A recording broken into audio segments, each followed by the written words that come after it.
Hi, this is Tom from GLXY. Hey guys, this is John from GLXY, and we're going to do a track breakdown for you from one of the lead singles from our debut album on Shogun Audio. The tune's called She Sings For Me, and it features DRS. So yeah, we'll have a quick listen through of the track first, play through the main section of the track. We're going to break down each segment of the track, talk through it, how we made it, things like that, and then cover some of the arrangement at the end. So yeah, let's get cracking. Love is fading away from me. All conversation turns confrontation inevitably. I can't go on without the one whose sun shines for me. I don't belong without the song that she sings for me.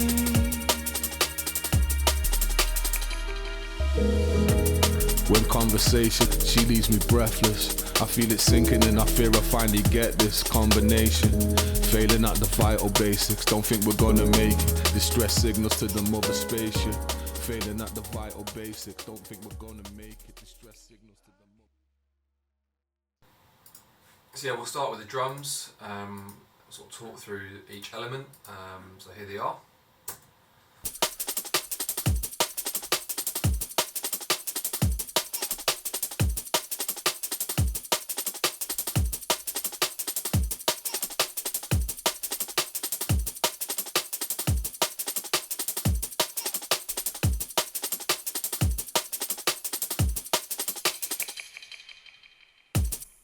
So nice and simple there, to be honest.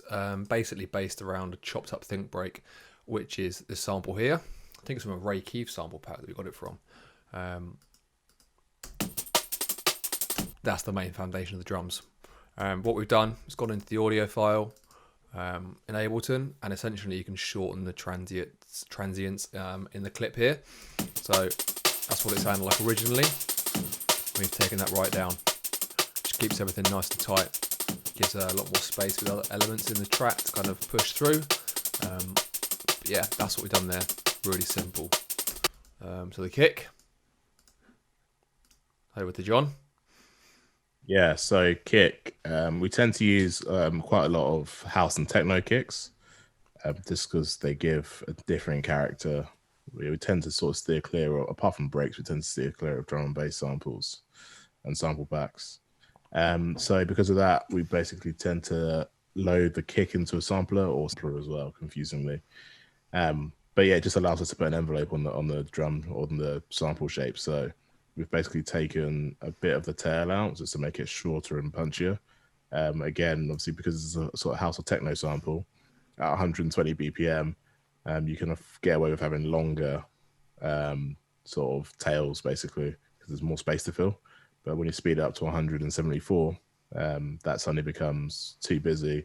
There's too much low end information carrying over. So yeah, we just shorten that right down to make it more punchy, which is pretty much the basis of how we make most of our drums. Yeah. If we're using samples. Yeah. And then yeah, EQ really simple, just low cut to get some of the rumble out. Although we do leave quite a lot of sub in actually, because more often than not, you can actually get a nice interplay between the sort of sub of a kick. This is going to sound completely crazy or completely wrong, but sometimes a kick sub and a sub interfering isn't always bad. But we tend to remove anything below 40 hertz.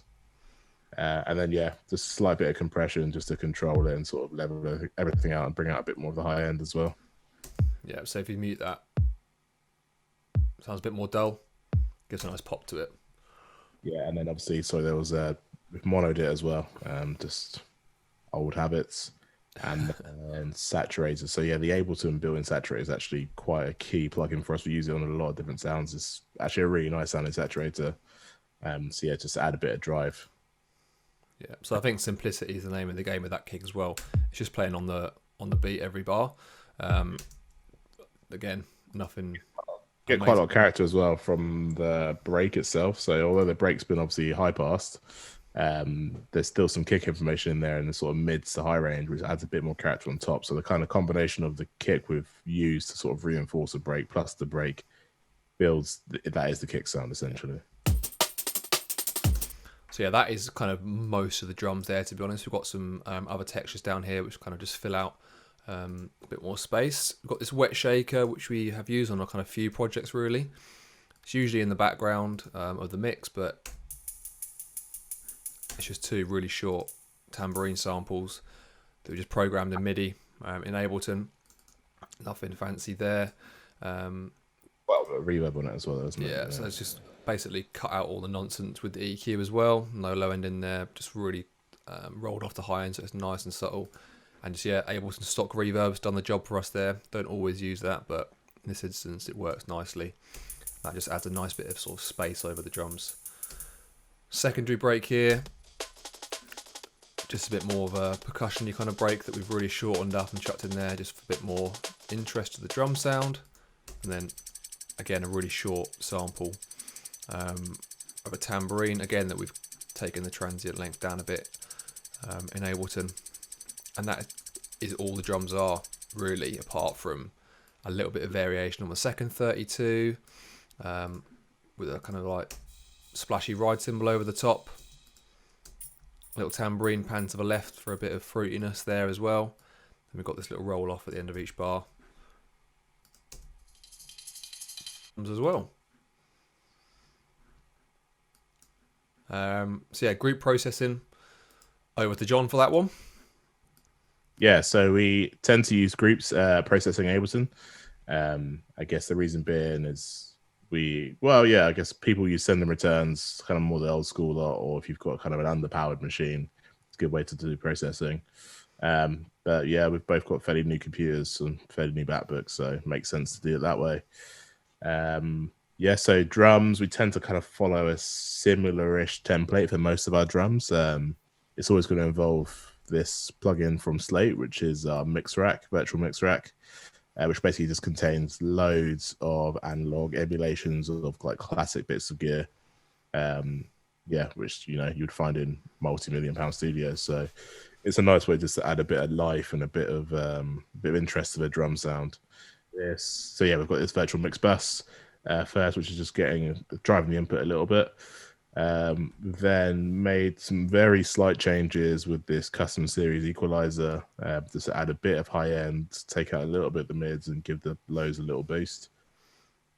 Like at this point, because a lot of the EQ has been done on each sound, this is really just finishing touches to the overall sort of aesthetic of the drums.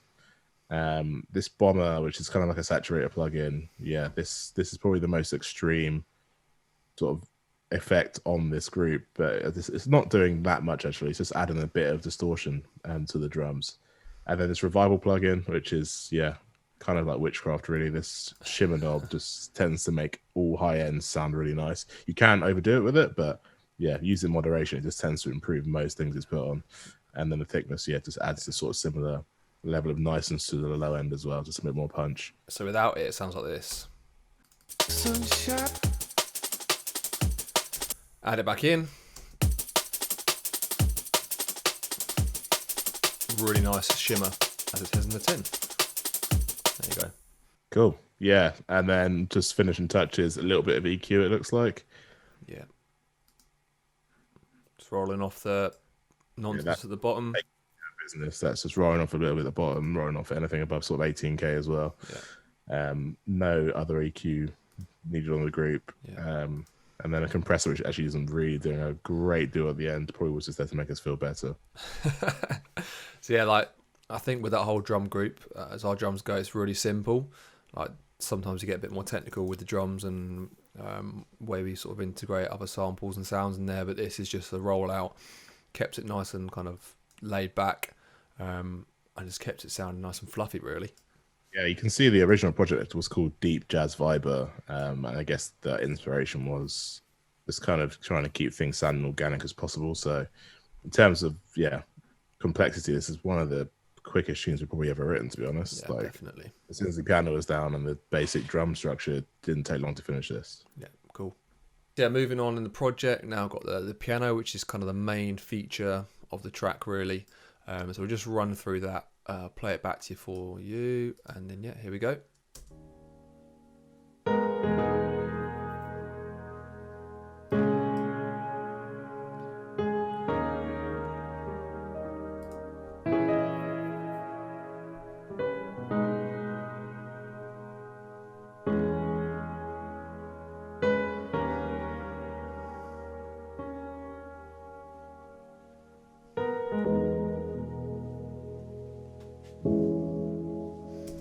So I think you get the idea there. Yeah, so this basically started with a sample. I can't remember where the sample's from, but it was like a really long, like 6.5 minute, like somber piano track I found, which was basically a dream to get in and chop up. So I think I originally started up with it with the sample, just chopped up some of the chords and rearranged stuff. But then obviously we wanted to do things kind of legit in our own way, so ended up rebuilding it in addictive keys. So yeah, in terms of sort of sampled and electric sort of plug-in pianos, we just tend to use the addictive keys. They're really, really good, really versatile as well, and really customizable. So yeah, would have chopped up the sample and then converted it to MIDI using the sort of audio to harmony function in Ableton, which is a really amazing feature. You can essentially turn most audio data into MIDI data with varying levels of success, but yeah, if you can see the sort of basics and if you know the sort of basics of music theory, you can kind of reconstruct the rest. So I tend to do that and then run it through MIDI instruments, and then yeah, we bounce it down again, and then processed it. So again, EQ just to bring out some of that sort of low mid richness. We've actually then used a bit of a preset in Virtual Mix Rack. It's got loads of really good presets. Just use one for piano basically, and changed the settings to taste a little bit. Again, boosted the low mids, boosted the lows, took a little bit of the low mid out, and then kept everything else pretty much at 12 o'clock. And then finally finish off with some reverb. The Valhalla Vintage Verb is our go-to verb for most things. It's just really rich sounding, really easy to use reverb. So yeah, just got it on a concert hall setting, so it does literally sound like a live piano. And I think as well at one point we bounced it down with a bit of RC20 on it as well. Yeah. Also from XLN, so RC20, if like it's the hip hop producer's go-to plugin basically. It's kind of that distortion, warping, does everything like vinyl crackle, just makes things sound a bit more legit. So that's been applied, and then we bounce it down again. Just to save on a little bit of processing power. Yeah, I think with the piano we just kind of let it build kind of gradually to this little bridge before the drop here, and then on the drop we've just filtered it down with the Ableton auto filter. Tend to do that on quite a lot of our kind of projects really, just a habit we've got into, and it's kind of part of our sound I guess, but that gives the vocal some nice space on the drop, and then we kind of just automated that through the project to gradually come up again to this kind of stripped back second section here. What we've done here, again, nothing fancy, but we just reversed the piano sample just to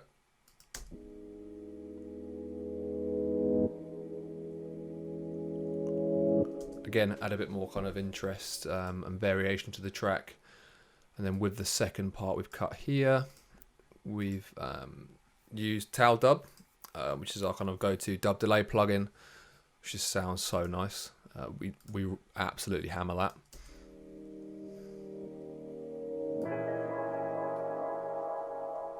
Really nice kind of spacey, slightly odd vibe as a layer there, but it sounds really nice in the context of the track. Group processing, none. So again, nice and simple. Kept it really simple, and that's pretty much the whole piano there. Yeah, I guess the reason for not needing group processing on this one is because the sounds themselves, each channel kind of is doing something different. Yeah. So it wouldn't really make sense to process them all together. Yeah. This is purely grouped based on sort of an organizational standpoint. So we know where pianos are, we know where drums are, we know where pads are, etc., etc. Yeah, absolutely. Right, so moving on to the pads and strings, we'll cover those now. we do love a little pad as GLXY. We've integrated a lot of them into our sounds, into our tracks, sorry. First pad we got here, this will be the MIDI from the piano that we chopped up and rearranged, and we just run this through Diva. I think it's just a preset, to be honest. So look, oh, there we go. Just a preset, angel wings, and it just sounds quite luscious and warm.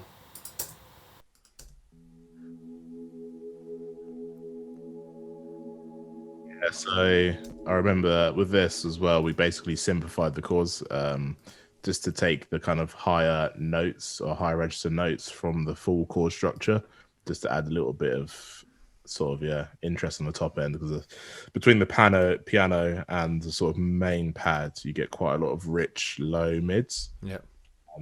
And that, I think the settings we had on the addictive keys as well sort of favored that more of that range. But so yeah, to kind of add in a bit more high end, we just took some octave up chords basically from the same progression and just run that through a pad. Yeah. Take the filter off as well. It's quite bright in places, and we've got strings playing as well, so we want just to cut that out and just keep the kind of nice warmth that pad brings there. So that's what we've done with that one. Nothing crazy processing wise. And John, I think you got this from the Peak, right? Yeah, so I've got a Novation Peak synthesizer, which is just sitting out a shot. You can't quite see it. But again, yeah, just running the same chord progression through that for a different pad. This one's, I think it's called Inspiral because there's a patch that I made a while back using that, and I would have just edited it a little bit. But yeah, amazing sounds coming out of that thing. So yeah, a lot of that featured a lot on this album actually, that synth. So yeah, moving on to the strings, you'll see quite a lot of these channels are frozen, and that's because we're using this plugin from Spitfire Audio. Yeah, so Spitfire Audio, I'd say they're pretty much the premier sort of sampled instruments company around. They're basically all of the sort of Hollywood film composers use them. They actually made a free range of plugins called the Lab series. So yeah, completely free. It's mad. It's absolutely, this sounds so good. Yeah, so I'll play this back. You'll hear why.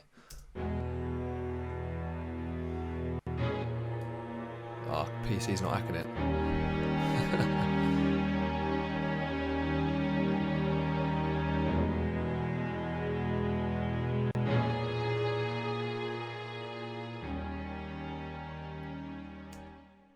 So yeah, essentially we've taken the MIDI from the piano again, and we've used this kind of moments where the track's kind of building up.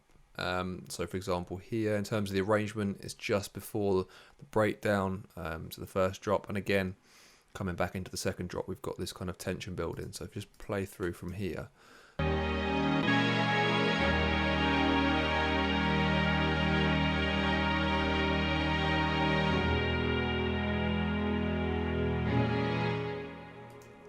So kind of really luscious, lots of layers there. Again, playing very similar MIDI to the actual piano chord progression itself.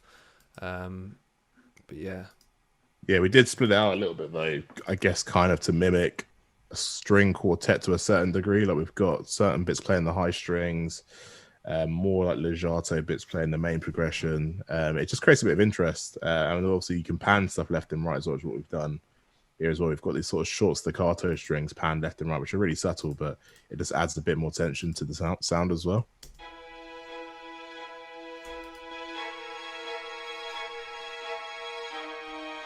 Basically, it's plug-in mental, and the sounds you get out of it are literal real-life strings, which is insane. You can do that from a plugin.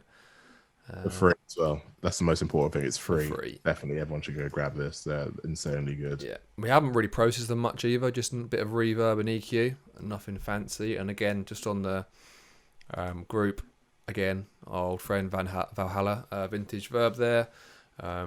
Just giving it kind of concert hall again, make it sound like it's in the same room as a piano. Nice kind of spacious atmosphere there. And that's it for the strings really, but they had a really nice kind of organic feel to the track and definitely complement what the piano's doing as well. Yeah, I remember when Ed Friction first heard them, he thought this was a sample. Yeah. I mean, that's nothing to do with us. That's just how good the plugins are. We ran some pretty basic chords through them and it sounded like that. So Yeah. That's actually what it is. So yeah, that's the strings for you. So yeah, the next group you've got here is just these musical cuts. So I'll just play that back for you quickly.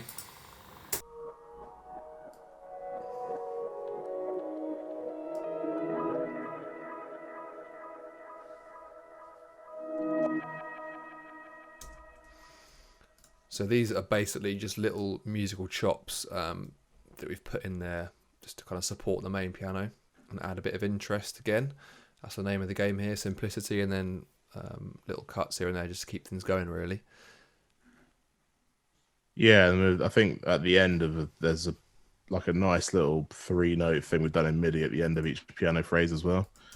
And pretty much all of these cuts are like washed in reverb and delay, and it's just those little sort of intricate bits that really add like that last sort of 10% to a tune. Yeah. I guess if you stripped a lot of this away, it'd be even more basic, basically. Yeah. But yeah, just those little sort of finishing touches, I think, make a big difference to the sort of final product. So yeah. So this crystallizers from Sound Toys is really good for these kind of little things. Yeah, another plugin that gets used a lot by us, actually, that one. It's basically a sort of a grain delay, I guess you call it. Yeah, it's a good grain delay. Exactly that. And then our old friend tail dub here as well, which gives you the nice tail there. We use dub delays quite a lot in our sound. It just kind of suits our textures really. And that's that. Moving on to the vocal. Obviously the kind of main feature of the whole track really. DRS, who absolutely smashed it. We'll just give a quick play through of the kind of pre-drop and then the drop vocal. The lights are dimming, love is fading away from me. All conversation turns confrontation inevitably. Go on without the one whose sun shines for me. So that's most of the kind of vocal you've got there. In terms of this, we split it into the kind of main vocal and the backing vocal. And again, we process this all by the group. So straight away with the vocal, we just compressed it a little bit just to control it before we kind of continue the processing. Without the one. Some people might say EQ before you compress, but yeah, there you go. So with this, essentially all we've done is just again roll off the bottom of the vocal, get any rid of any rumble there, really kind of gentle EQ in here, nothing aggressive. Del's got quite a natural tone of voice anyway, so it didn't need any severe processing and cutting out any resonant frequencies. It sounds quite nice as is. A really good. I don't know what Mikey's got, but I know it's really good. Basically, all the recordings he sends to us always sound pretty crisp. They never require a great deal of manipulation or sort of processing. Yeah. So then all we've done is add a slight bit of chorus. We do this quite a lot on vocals, which might not be the kind of like correct thing to do in terms of like musical engineering, but yeah, we do it quite a lot, and it gives it quite a nice kind of space to the vocal and width, which for our sound really kind of helps. And then, contradicting myself completely, we've added decimort, which is a bit crusher. Nothing major, it's barely doing anything, but we've got it on the MPC 60 setting. Confrontation inevitably, Which makes it a bit more crusty and kind of fits the more organic feel you've got going on with the piano and strings. And then we've got our old friend virtual mix rack with some nice EQing going on. I can't go on without the one. So it kind of lifts out the high frequencies nicely, and just taking away a little bit of the low mids and the mids. It looks like quite severe processing for a vocal chain, but this EQ is really subtle, and it's really nice for vocals. We use this EQ on quite a lot of stuff. It's basically modelled off the kind of best bits of the classic EQs you have out there on kind of desk EQs. We use that a lot, and then just a little bit of compression here. Without the one whose sun shines Turn that off, which is a bit lifeless maybe. What we've done here as well, we tend to do on quite a lot of our tracks, is just again take a cut of a vocal, or we did this with the piano as well, and just have the dub delay on it again. And in kind of context of everything, it actually brings up quite a lot of interest to the vocal, especially in context of the whole track. We do that quite regularly, to be honest. Again, just to keep interest. Otherwise, this track's literally, I think, breaking the piano. So yeah, again with the vocal, we've just sent it to a reverb vocal send,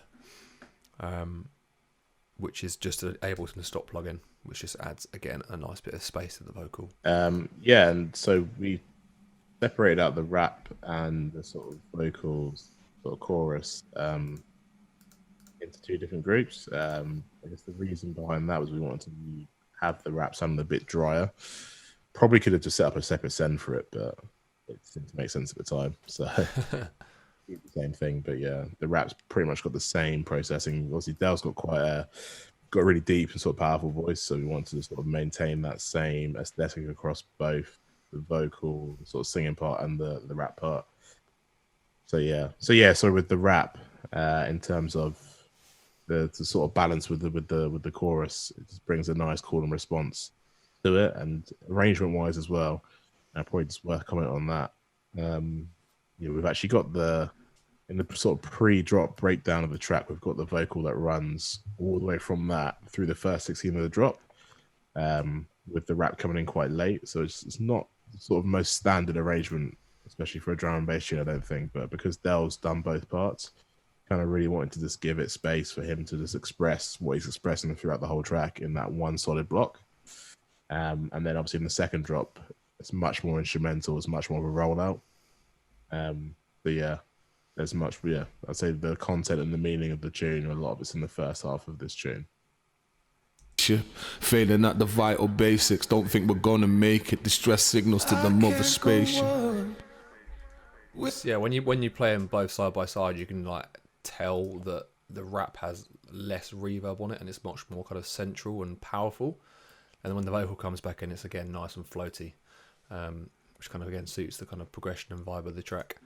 It's that whole sort of light and dark interplay, and that kind of, it's actually reflected with the whole album. Actually, there's a lot of that happening throughout the whole project. So definitely, we'll keep it within that same theme. Cool. So yeah, we're moving to the bass next, and you'll see the sort of pinnacle of bass sound design really here, I think. So yeah, what we've done is we've taken a sine wave and we've run it through a saturator and we've compressed it. It sounds super simple, but to be honest, this track's not really, although it's drum and bass, this track's not really about the bass line at all. The bass is very much a supporting sort of cast member in this arrangement. It just fills out the frequency of the bottom end. It does interplay slightly, so it doesn't just follow the melody exactly. We did have some interplay between the sort of bass and the piano chords. There's a bit of a sort of slight arpeggiation in there as well. So the bass line is actually, I'd say, melodically interesting, but in terms of sound, it's very much a saturated sine wave. And sometimes that's all you need. Just play with the sort of attack and release settings, and you can get some nice sort of tension and build up and pauses in there. And then we just doubled that up with a very subtle double bass layer, which is straight out of Ableton's orchestral pack. Again, kind of with the whole sort of jazzy theme, we just wanted to get some more organic sounds, instrument sounds in there. So that's playing exactly the same notes as the sub. It's just adding a bit more texture on top of it. And obviously low cut it as well. So yeah, we'll just play the bass now by itself. Really simple. You can barely hear a double bass. All it's really doing is adding a kind of weird noise almost over the top of the sine sub, which you might not hear on a club system, but it's just adding a nice little bit of interest to that sound. Then if you play that in kind of alongside the piano, you'll hear the nice interplay that's going on.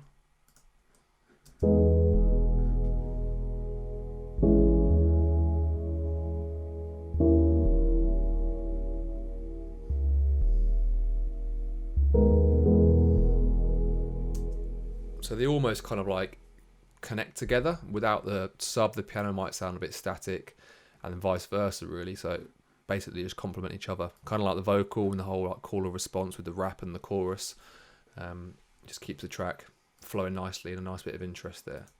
Yeah, in a weird way, I guess we're trying to create a kind of a band feeling, almost like a band feeling, which is really difficult to do with fast music. But yeah, I guess just those little tricks and those little sort of techniques can help make it sound a bit more. Like, we use the word organic a lot, but that's really what we're going for.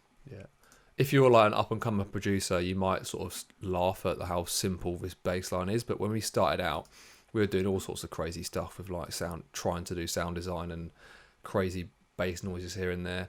Sometimes we still do that, but ultimately a simple sub can like make a track sound really good. It depends what your aims are. I'd say that this is very much a soulful roller. So bass would just get if the bass was more intricate, it would just get in the way of what really we're trying to sort of convey with this tune. So yeah, it just has to sort of serve its purpose. Yeah.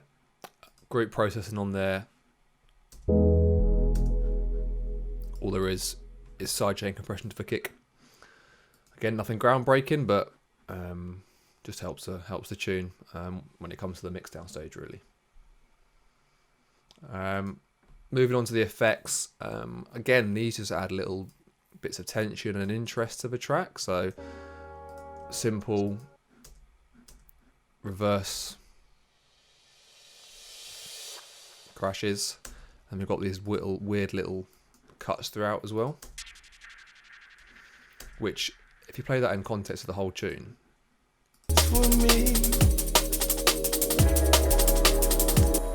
like, you wouldn't necessarily hear that, but now I brought it to your attention, definitely kind of adds another sprinkle of interest to the tune, which again, because we've got such a simple chord progression and bass, those little elements kind of help bring the track to life. We also added, you'll see there's kind of two big long loops of effect, which is kind of like a texture sample, like a Foley sample, which comes in right at the start of the track.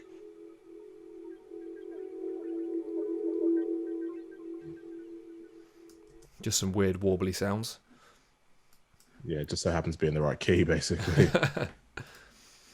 So that's it with effects, and we just have those kind of push back slightly in the mix, just helping things bubble along, really. The reverse cymbal, I mean, that kind of, it helps sort of signify the end of a 16-bar section, which is obviously useful for DJs, and also mentally it helps you process where you're at in the track as well. It lets you know something's coming. Maybe, some people might say you don't need to be so prescriptive, but it just tends to help the arrangement of the tune. Yeah, so just to touch on the sort of overall arrangement of the track a little bit, we've gone for quite a long intro, actually, I guess, by modern standards of music and drum and bass. It's a 64-bar intro. It doesn't happen that much anymore. But we really wanted to build, again, we've sort of referred to it in a few different ways, but really build the tension with this tune. So it starts off really, really low-key with just the piano chords and that weird Foley texture just really sort of filtered down. And kind of as the tune progresses from bar 1 to bar 65 in the intro, just things, the filter opens up, we add more strings, the string layers build, and then finally it hits this sort of crescendo at the sort of 48th bar or the 49th bar, where everything kind of just dissipates again and Dale's vocal comes in. And that's actually the first time you hear the vocal in the tune as well. It's kind of, we just wanted to build things up and then really put a spotlight on the vocal. And then when things drop again, the build, so from bar 65 onwards, the build starts again. And these sort of swells and energy is something that we do quite a lot with our music. It just helps to sort of tell the story. It kind of sounds a bit cheesy, but that's really what it's about. That's sort of the intro. And then, as I said, throughout the drop, we add certain elements in. So we sort of mention the musical cuts bit as well. There's like really nice little piano frills, I guess you call them, that come in. The main piano progression drops away. Reverse pianos come in. Just adds a different texture to it. And then finally it kind of hits the sort of main breakdown in the middle of the track. And then sort of going to the second drop, it's much simpler. It's very much a rollout. If the DJ hasn't already cut the tune, which he probably has, because people like to cut every 16 bars these days, they've got a nice big long instrumental section at the end to mix out of, and then we sort of have a nice musical outro with no drums. And actually we've changed, hopefully some people made it to the end of this tune, but we've actually changed the strings up a little bit, so the progression at the end builds up once again with the strings. You can see how many layers there are in there.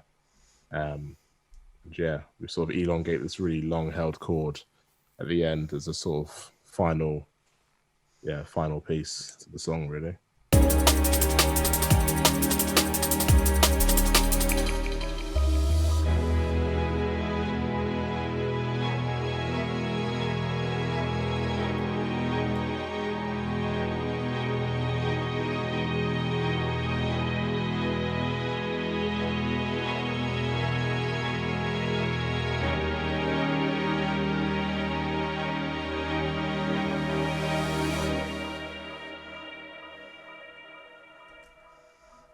There you go.